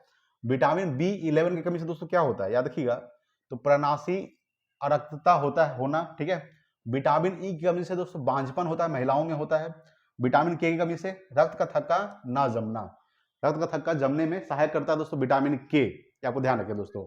विटामिन का खोज किसने किया था? फंक ने किया था, 1911 में किया था। लेकिन विटामिन B7 का रसायन नाम क्या होता है? तो बायोटीन होता है। बायोटीन जो होता है ये विटामिन B7 का रसायन नाम होता है। विटामिन B11 का रसायन नाम क्या होता है? फॉलिक अम्ल होता है, याद रखिएगा, फॉलिक अम्ल होता है, ठीक है, ये आपको ध्यान रखिएगा। विटामिन ई का जो रसायन नाम होता है टेकोफिरॉल होता है, टेकोफिरॉल, ठीक है, ये आपको ध्यान रखिए दोस्तों। विटामिन के का रसायन नाम क्या होता है? फिलोक्विनोन होता है, फिलोक्विनोन, ठीक है, फिलोक्विनोन दोस्तों ये विटामिन के का रसायन नाम होता है। विटामिन ई का रसायन नाम टेकोफिरॉल, विटामिन B11 का रसायन नाम फॉलिक अम्ल, विटामिन B7 का रसायन नाम बायोटीन, ठीक है दोस्तों, ये बहुत इंपॉर्टेंट है। पूछिए दोस्तों वसा में घुलनशील विटामिन कौन कौन सा है? वसा में घुलनशील विटामिन कौन कौन सा है? A, D, E, K, ये वसा में घुलनशील विटामिन, ठीक है दोस्तों। पानी में घुलनशील विटामिन कौन सा है? पानी में घुलनशील विटामिन बी और सी, बी सी, ठीक है, तो आपको ध्यान रखिएगा। वसा में घुलनशील विटामिन A, D, K, पानी में घुलनशील विटामिन बी और सी। विटामिन ए का रसायन नाम क्या होता है? याद रखिएगा रेटिनॉल होता है। विटामिन ए की कमी से दोस्तों रतौंधी होता है। विटामिन डी की कमी से कौन सा रोग होता है? तो विटामिन डी की कमी से रिकेट्स होता है, जो बच्चों में होता है। विटामिन डी का रसायन नाम क्या होता है? तो विटामिन डी का जो रसायन नाम होता है वो कैल्सीफिरॉल होता है, ठीक है, ये आपको ध्यान रखिए दोस्तों। विटामिन डी का रसायन नाम कैल्सीफिरॉल, विटामिन ई का रसायन नाम टेकोफिरॉल, विटामिन सी का रसायन नाम एस्कॉर्बिक एसिड होता है। विटामिन ई का रसायन नाम हम यहाँ पे बताए थे, विटामिन ई का रसायन नाम टेकोफिरॉल होता है। और विटामिन ई की कमी से बांझपन उत्पन्न होता है। विटामिन के का रसायन नाम फिलोक्विनोन, विटामिन के की कमी से रक्त का थक्का न जमना, ठीक है। विटामिन B1 का रसायन नाम थायमिन, विटामिन B2 का रसायन नाम राइबोफ्लोबिन, ठीक है, ये आपको ध्यान रखिएगा। विटामिन सी का रसायन नाम क्या होता है? Ascorbic acid. विटामिन सी की कमी से स्कर्वी रोग होता है, ये आपको ध्यान रखिएगा, मसूड़ों से खून निकलना, ठीक है। चलिए आगे बात करेंगे, अगला सवाल देखिएगा 28 नंबर। देखिए 28 नंबर सवाल, 28 आपके सामने है कि तारों के मध्य दूरी ज्ञात करने की इकाई है गैलेक्टिक इकाई। क्या है दोस्तों? आपका गैलेक्टिक इकाई, ठीक है। तो तारों के मध्य दूरी ज्ञात करने की इकाई है गैलेक्टिक इकाई, ये आपको ध्यान रखिएगा। देखिए अगला सवाल 29 नंबर। 29 आपके सामने है कि निम्नलिखित में कौन सा रोग पुरुषों की तुलना में महिलाओं में बहुत कम होता है? तो महिलाओं में होता है वर्णांधता, ठीक है, वर्णांधता जो है ये महिलाओं में बहुत कम होता है पुरुषों की तुलना में, ठीक है। निकट दृष्टि दोष दूर करने दोस्तों कौन सा लेंस का इस्तेमाल करते हैं? अवतल लेंस, ठीक है, अवतल लेंस का जो प्रयोग करते हैं ये निकट दृष्टि दोष को दूर करने के लिए, और उत्तल लेंस का प्रयोग करते हैं दूर की दृष्टि दूर करने के लिए। दूर दृष्टि दोष के लिए, दूर दृष्टि दोष के लिए उत्तल लेंस, कौन सा लेंस? उत्तल लेंस। और निकट दृष्टि दोष के लिए अवतल लेंस, ठीक है। घेंघा रोग दोस्तों याद रखिएगा, आयोडीन की कमी से कौन सा रोग होता है? आयोडीन की कमी से दोस्तों कौन सा घेंघा रोग होता है दोस्तों? ग्वाइटर, इसी को बोलते हैं ग्वाइटर रोग, ठीक है, ये आपको ध्यान रखिएगा। देखिए अगला सवाल 30 नंबर देखिएगा। 30 आपके सामने है कि हीमोग्लोबिन लाल रक्त कोशिकाओं के अंदर का एक प्रोटीन है और यह निम्न में से किसका वहन करता है? तो दोस्तों ये ऑक्सीजन का वहन करता है। किसका करता है? ऑक्सीजन का, ठीक है, ये आपको ध्यान रखिए दोस्तों। हीमोग्लोबिन लाल रक्त कोशिकाओं के अंदर का एक प्रोटीन है जो मेन रूप से ये हीमोग्लोबिन का वहन करता है, सॉरी हीमोग्लोबिन जो है ये ऑक्सीजन का वहन करता है। देखिए अगला सवाल 31 नंबर, कि किसी पदार्थ को एक अवस्था से दूसरी अवस्था में बिना तापमान में बदलाव के परिवर्तन होने के लिए आवश्यक उष्मा की मात्रा है, कौन सा है? तो गुप्त उष्मा। कौन सा है? गुप्त उष्मा। ऑप्शन नंबर डी हो जाएगा। किसी पदार्थ को एक अवस्था से दूसरी अवस्था में बिना तापमान में बदलाव के परिवर्तन होने के लिए आवश्यक उष्मा की मात्रा है गुप्त उष्मा। देखिए अगला 32 नंबर, 32 आपके सामने है, निम्नलिखित कोशिका अंगों में से किसमें न्यूक्लिक अम्ल नहीं पाया जाता दोस्तों? तो जीव द्रव में जो है वो न्यूक्लिक अम्ल नहीं पाया जाता दोस्तों, याद रखिएगा। जीव द्रव का खोज किसने किया था? तो पुरकिंजे ने किया था। पुरकिंजे ने जीव द्रव का खोज किए थे दोस्तों। राइबोसोम को क्या कहा जाता है? तो राइबोसोम को प्रोटीन की फैक्ट्री कहा जाता है। प्रोटीन की फैक्ट्री कहा जाता है, ठीक है, ये आपको ध्यान रखिएगा। प्रोटीन की फैक्ट्री राइबोसोम को कहा जाता है। राइबोसोम का खोज किसने किया था? तो जीई पैलेड ने किया था। जीई पैलेड राइबोसोम का खोज किया था, ठीक है, ये आपको ध्यान रखिएगा। तो निम्नलिखित कोशिका अंगों में से किसमें न्यूक्लिक अम्ल नहीं पाया जाता है? तो जीव द्रव में न्यूक्लिक अम्ल नहीं पाया जाता है, ठीक है, ये आपको ध्यान रखिएगा। चलिए अगला सवाल देखिएगा 33 नंबर। 33 आपके सामने है कि निम्न में से कौन सा विटामिन ए का अच्छा स्रोत नहीं है? देखिए मछली का तेल दोस्तों विटामिन ए का सबसे बढ़िया स्रोत माना जाता है, पालक दोस्तों माना जाता है, गाजर भी माना जाता है, लेकिन ऑप्शन नंबर डी हो जाएगा। जंतुओं के यकृत एवं गुर्दे जो है ये विटामिन ए का अच्छा स्रोत नहीं माना जाता, यानी ऑप्शन नंबर इसका डी हो जाएगा, ठीक है। पूछेगा दोस्तों विटामिन ए का रसायन नाम क्या होता है? अभी हम बताए थे आपको, रेटिनॉल होता है। रेटिनॉल जो होता है दोस्तों विटामिन ए का रसायन नाम होता है। विटामिन ए की कमी से कौन सा रोग होता है? तो रतौंधी होता है, रतौंधी, ठीक है, ये आपको ध्यान रखिए दोस्तों। तो निम्न में से कौन सा रोग विटामिन ए का अच्छा स्रोत नहीं है? जंतुओं के यकृत एवं गुर्दे जो है ये विटामिन ए का अच्छा स्रोत नहीं है, ठीक है। चलिए देखिए अगला सवाल 34 नंबर।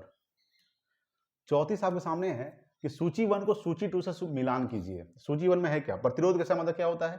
तो ओम दोस्तों प्रतिरोध कैसा मात्रक होता है। विद्युत धारा कैसा मात्रक दोस्तों एम्पियर होता है। बल कैसा मात्रक न्यूटन होता है।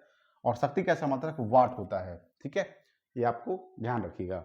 चलिए आगे बात करेंगे 35 नंबर सवाल। देखिए 35 आपके सामने कहा रहा है कि धातुओं में सबसे कम घनत्व वाला तत्व कौन सा है दोस्तों? तो लिथियम। लिथियम जो है ये धातुओं में सबसे कम घनत्व वाला तत्व है। देखिए सबसे भारी धातु क्या है दोस्तों? ऑस्मियम। सबसे हल्की धातु कौन सा है? तो लिथियम जो है ये सबसे हल्की धातु है। सबसे हल्की धातु पूछेगा तो सबसे हल्की धातु आपका है लिथियम, और सबसे भारी धातु ऑस्मियम है। सबसे भारी धातु जो है आपका ओस्मियम, ओस्मियम, ठीक है, ये आपको ध्यान रखिएगा दोस्तों। पारा दोस्तों क्या है? ये Hg होता है, इसका संकेत परमाणु संख्या 80 होता है, ठीक है, ये आपको ध्यान रखिए दोस्तों। ये -39 डिग्री सेल्सियस पर क्या होता है? तो पिघल जाता है, ठीक है। -39 डिग्री सेल्सियस पर क्या होता है? ये जमता है।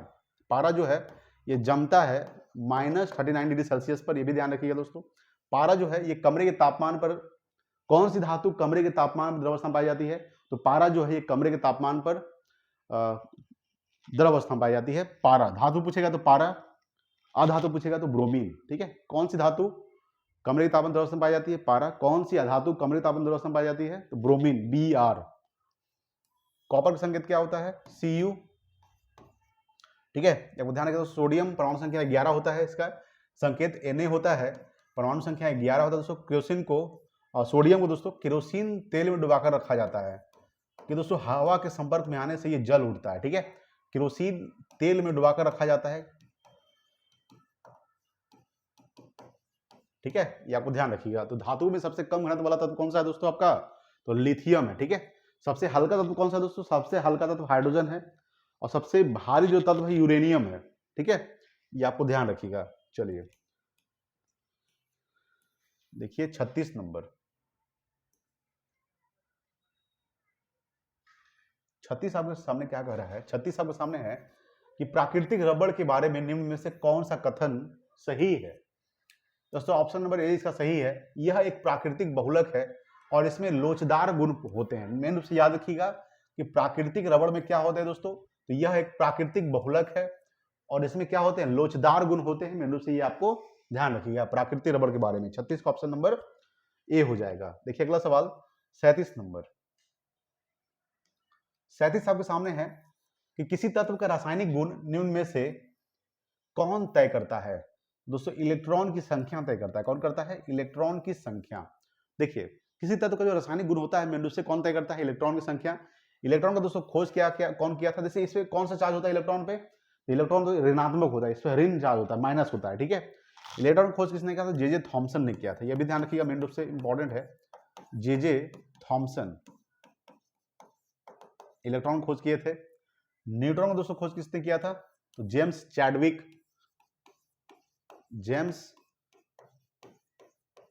चैडविक न्यूट्रॉन खोज किए थे।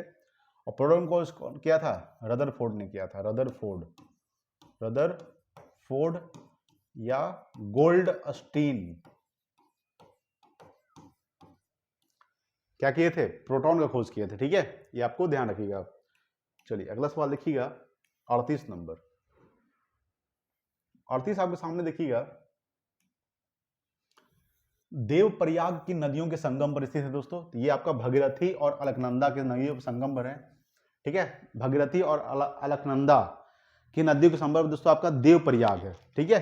चलिए देखिए 39 नंबर। 39 आपके सामने है कि निम्नलिखित में कहां सर्वाधिक जैव विविधता पाई जाती है। तो सर्वाधिक जो पाई जाती है दोस्तों ये उष्णकटिबंधीय, ठीक है, उष्णकटिबंधीय वर्षा वन में दोस्तों क्या पाई जाती है, आपका सर्वाधिक जैव विविधता पाई जाती है, ठीक है। आपको ध्यान रखिए दोस्तों। जैव विविधता दिवस दोस्तों कब मनाया जाता है, याद रखिएगा, तो 22 मई को, ठीक है। 22 मई को जैव विविधता दिवस मनाया जाता है, ठीक है। सबसे ज्यादा दोस्तों मैंग्रोव वन कहाँ है दोस्तों, तो पश्चिम बंगाल में। भारत के पश्चिम बंगाल में सबसे ज्यादा, वेस्ट बंगाल में सबसे ज्यादा मैंग्रोव वन पाया जाता है, ठीक है। ये भी ध्यान रखिएगा। चलिए आगे बात करते हैं। 40 नंबर सवाल देखिएगा। देखिए 40 आपके सामने क्या कह रहा है, निम्नलिखित में कौन सुमेलित नहीं पूछ रहा है। बांधवगढ़ राष्ट्रीय उद्यान दोस्तों कहाँ है, आपका मध्य प्रदेश में, आपका सही है। रोहिल्ला राष्ट्रीय उद्यान दोस्तों गुजरात में है, यहाँ पर दोस्तों गलत है। ऑप्शन नंबर इसका बी हो जाएगा। मेरे से बात करेंगे कि रोहिल्ला जो राष्ट्रीय उद्यान है ये आपका हिमाचल प्रदेश में कहाँ है, हिमाचल प्रदेश, ठीक है। हिमाचल प्रदेश में आपका दोस्तों क्या है, रोहिल्ला राष्ट्रीय उद्यान दोस्तों आपको याद रखिएगा। बांदीपुर राष्ट्रीय उद्यान दोस्तों कहाँ है, कर्नाटक में दोस्तों, ये भी आपका सही है। सिमलीपाल राष्ट्रीय उद्यान दोस्तों ये ओडिशा में, ये आपका सही है। ऑप्शन नंबर दोस्तों बी क्या गलत है। देखिए गुजरात में कौन सा राष्ट्रीय उद्यान है, याद रखिएगा, तो गिर राष्ट्रीय उद्यान, ठीक है। गिर राष्ट्रीय उद्यान ये कहाँ है दोस्तों आपका, तो ये है आपका गुजरात में, ठीक है। बांदीपुर राष्ट्रीय उद्यान कर्नाटक में है। सिमलीपाल राष्ट्रीय उद्यान उड़ीसा में है। उड़ीसा में दोस्तों एक और है भीतरकनिका नेशनल पार्क, ठीक है, याद रखिएगा। भीतरकनिका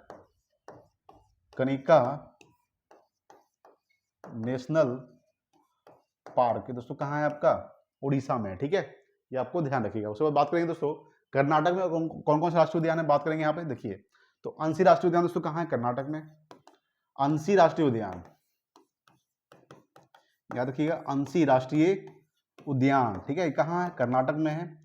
बनेरघट्टा राष्ट्रीय उद्यान, बनेरघट्टा राष्ट्रीय उद्यान, ठीक है, याद रखिएगा दोस्तों। बांदीपुर राष्ट्रीय उद्यान कर्नाटक में है।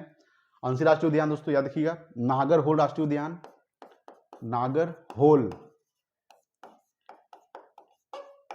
राष्ट्रीय उद्यान, ठीक है, ये आपको ध्यान रखिए दोस्तों। नागरहोल राष्ट्रीय उद्यान, बनेरघट्टा राष्ट्रीय उद्यान, अंशी राष्ट्रीय उद्यान, बांदीपुर राष्ट्रीय उद्यान, ठीक है। ये सब दोस्तों है कहाँ, ये आपका कर्नाटक में, ठीक है, ये आपको ध्यान रखिए दोस्तों। चलिए आगे बात करेंगे। ये दोस्तों कुद्रेमुख राष्ट्रीय उद्यान, ये भी ध्यान रख लीजिएगा।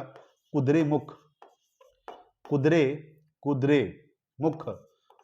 जो राष्ट्रीय उद्यान है ये भी दोस्तों आपका कर्नाटक में ही है, ठीक है। चलिए देखिए 41 नंबर सवाल देखिएगा। 41 आपके सामने कह रहा है कि निम्नलिखित में से कौन शीत महासागरीय जलधारा नहीं है। तो अगुलहास जो है ये शीत महासागरीय जलधारा नहीं है, बल्कि वेनेजुएला, हम्बोल्ट और लेब्राडोर ये सब क्या है दोस्तों आपका शीत महासागरीय जलधारा है यानी ठंडी है, ठीक है दोस्तों। अल्बुहास नहीं है, अल्बुहास जो है ये गर्म जलधारा है, ठीक है। देखिए अगला 42 नंबर, 42 आपके सामने है कि निम्नलिखित में से किस नदी को दक्षिण भारत की गंगा कहा जाता है?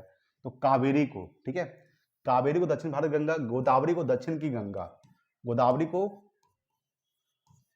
दक्षिण की गंगा कहा जाता है, ठीक है। ये आपको ध्यान रखें दोस्तों। इसकी दोस्तों लंबाई कितनी है गोदावरी का? इसको जो लंबाई है 1465 किलोमीटर है, 1465 किलोमीटर इसकी लंबाई है, ठीक है, याद रखिएगा। निकलती दोस्तों कहाँ से आपका? ये निकलती है, कहाँ से निकलती है याद रखिएगा, ये निकलती है महाराष्ट्र के नासिक के त्रिमकम को पहाड़ी से, महाराष्ट्र के नासिक के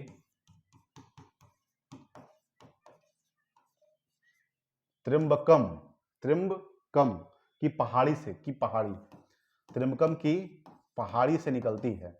कौन सा? तो गोदावरी नदी। जयकवाड़ी जो परियोजना उसके किसी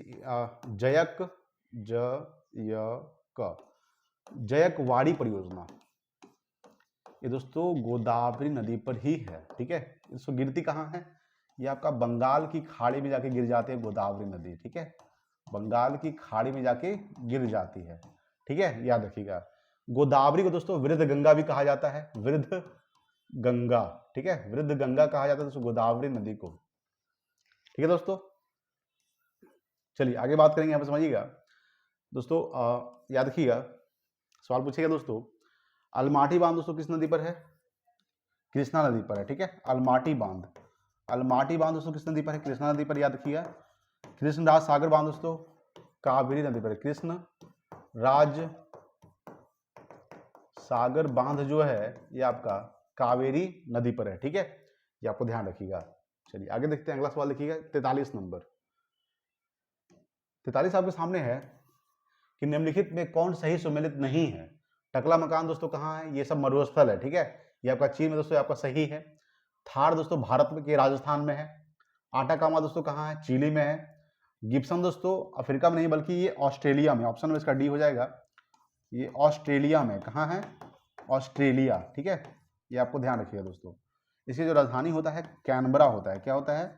कैनबरा, ठीक है, ये आपको ध्यान रखिएगा दोस्तों। उसके बाद बात करेंगे चिली की दोस्तों राजधानी क्या होता है? सैंटियागो होता है, सैंटियागो, ठीक है, ये आपको ध्यान रखिएगा दोस्तों, ठीक है, समझ गए होंगे। तो निम्नलिखित में कौन सा सुमेलित नहीं है? ऑप्शन नंबर इसका डी हो जाएगा। गिब्सन जो है मेरे से ऑस्ट्रेलिया में है, ये अफ्रीका में नहीं है, ठीक है। चलिए अगला देखते हैं 44 नंबर, देखिए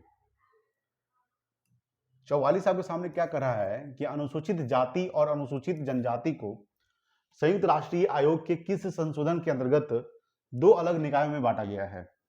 तो 89वें संविधान संशोधन 2003 में हुआ था ये, ठीक है, 2003। तो बात करेंगे राष्ट्रीय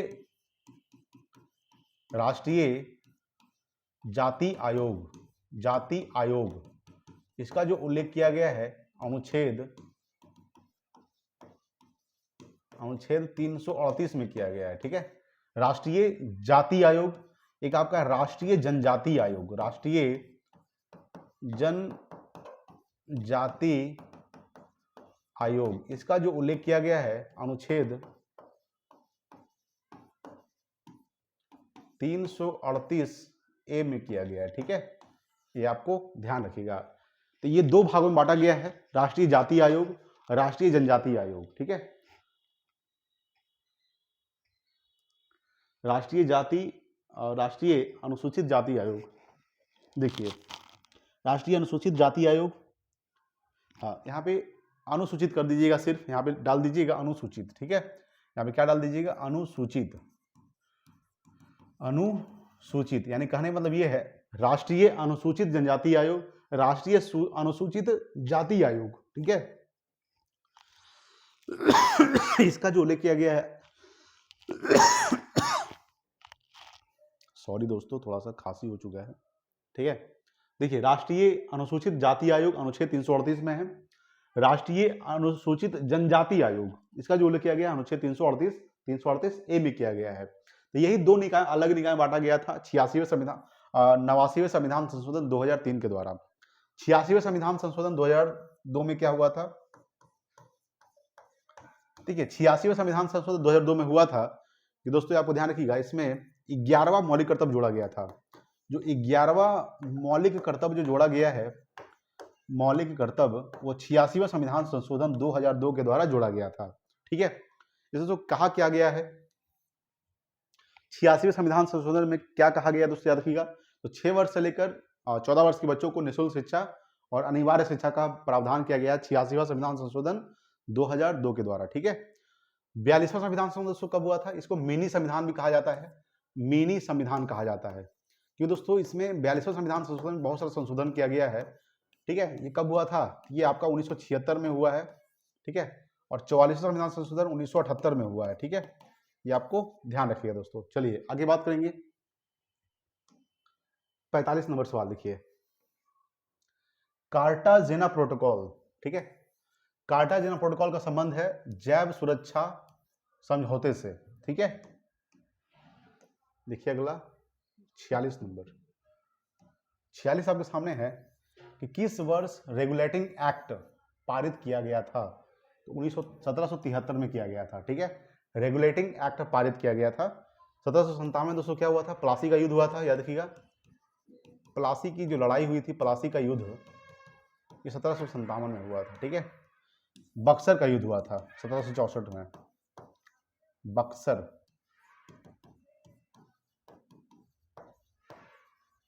ठीक है, 1761 में पानीपत का प्रथम युद्ध हुआ था।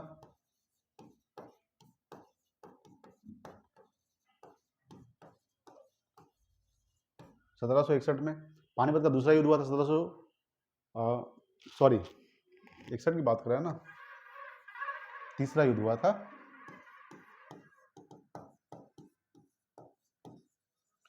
पानीपत का तीसरा युद्ध हुआ था 1761 में हुआ था। किसके बीच हुआ था, तो अब्दुल शाह अब्दाली और मराठों के बीच हुआ था। अब्दुल शाह अब्दाली और मराठों के बीच हुआ था। ठीक है, ये आपको ध्यान रखिएगा। चलिए आगे बात करते हैं। 47 नंबर सवाल देखिए, 47 आपके सामने है कि भारत के कौन से 2 राज्य सबसे बड़े पैमाने पर लौह अयस्क से संपन्न है। तो मध्य प्रदेश और उड़ीसा। ठीक है, देखिए 6 राज्य है दोस्तों जहां पे सबसे ज्यादा लौह अयस्क का उत्पादन किया जाता है। सबसे पहले बात करेंगे झारखंड है दोस्तों। ठीक है, झारखंड याद रखिएगा, झारखंड जो है ये सबसे बड़ा लौह अयस्क का उत्पादक राज्य है, झारखंड। ठीक है, उसके बाद दोस्तों उड़ीसा कह सकते हैं, दूसरा में क्या हो जाएगा, उड़ीसा हो जाएगा। ठीक है दोस्तों, और तीसरा हो जाएगा मध्य प्रदेश, एमपी यानी कि मध्य प्रदेश। चौथा दोस्तों छत्तीसगढ़, छत्तीसगढ़ आपका हो जाएगा।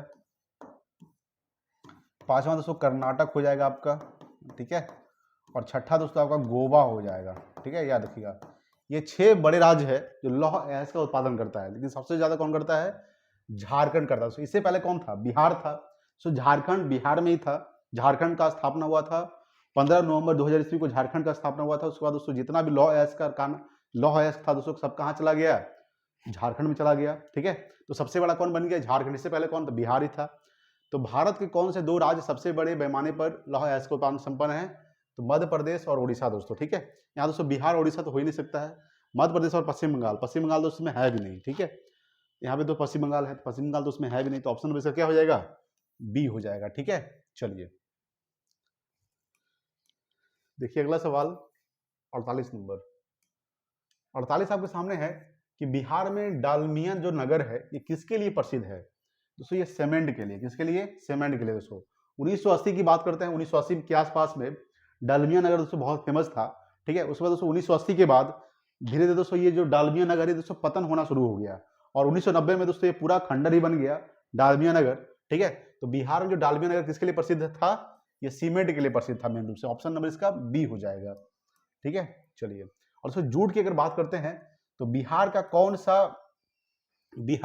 सा जिला जूट के लिए फेमस है दोस्तों, तो आपको ध्यान रखिएगा पूर्णिया जिला। पूर्णिया जो है ये मेरे से जूट का सबसे ज्यादा उत्पादन करता है दोस्तों पूर्णिया। और राज्य में पूछेगा तो पश्चिम बंगाल, पा से पूर्णिया, पा से पश्चिम बंगाल।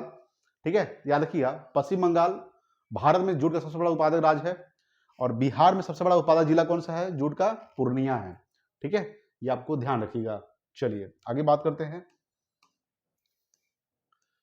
देखिए 49 नंबर, 49 आपके सामने कह रहा है कि हल्दी घाटी का युद्ध में महाराणा प्रताप की सेना के सेनापति कौन थे? तो हाकिम खान थे। कौन थे?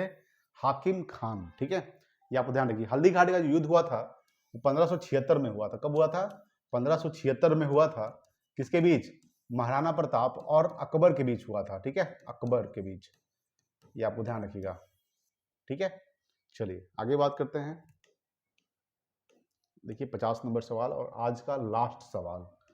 सवाल आपके सामने है कि 1922 में गया किस भारतीय राष्ट्रीय कांग्रेस के अधिवेशन के अध्यक्ष थे, यानी अध्यक्षता किए थे चित्तरंजन दास। ठीक है, ये आपको ध्यान रखिएगा। तो 1922 में जो गया अधिवेशन की अध्यक्षता किए थे वो चित्तरंजन दास किए थे।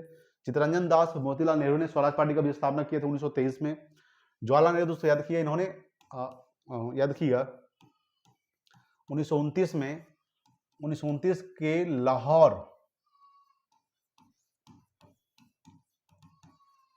लाहौर अधिवेशन का अध्यक्षता कौन किए थे? तो 1929 में लाहौर अधिवेशन हुआ था, जिसके अध्यक्षता कौन किए थे? तो पंडित जवाहरलाल नेहरू ने किए थे। ठीक है, याद रखिए दोस्तों। सरोजनी नायडू याद किया 1925 के कानपुर अधिवेशन के अध्यक्षता किए थे। कानपुर अधिवेशन, तो कानपुर अधिवेशन का अध्यक्षता कौन किए थे? 1925 में हुआ था, सरोजनी नायडू ने किए थे। गोपाल कृष्ण गोखले दोस्तों याद किया, उन्होंने 1905 के बनारस अधिवेशन का अध्यक्षता किए थे। बनारस अधिवेशन, ठीक है, तो बनारस अधिवेशन का अध्यक्षता कौन किए थे? 1905 में हुआ था, गोपाल कृष्ण गोखले ने किए थे। ठीक है, ये आपको ध्यान रखिएगा। तो 1922 में गया किस भारतीय राष्ट्रीय कांग्रेस के अधिवेशन के अध्यक्ष कौन थे?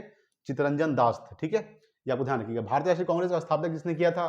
तो ए.ओ. हुम ने किए थे। ये 1985 में हुआ था, सॉरी 1885 में हुआ था। 1885 में भारतीय राष्ट्रीय कांग्रेस का स्थापना हुआ था। 28 दिसंबर 1885 में हुआ था, जिसका स्थापना ए.ओ. हुम ने किए थे। ठीक है, ये आपको ध्यान रखिएगा। 50 का ऑप्शन नंबर बी हो जाएगा। ठीक है दोस्तों, तो हमने दोस्तों लगभग 50 प्रश्नों रिसर्च दोस्तों कर चुके हैं। अगर वीडियो अच्छा लगा प्लीज लाइक कीजिएगा, शेयर कीजिए अपने दोस्तों के पास। Thanks for watching. जय हिंद, वंदे मातरम।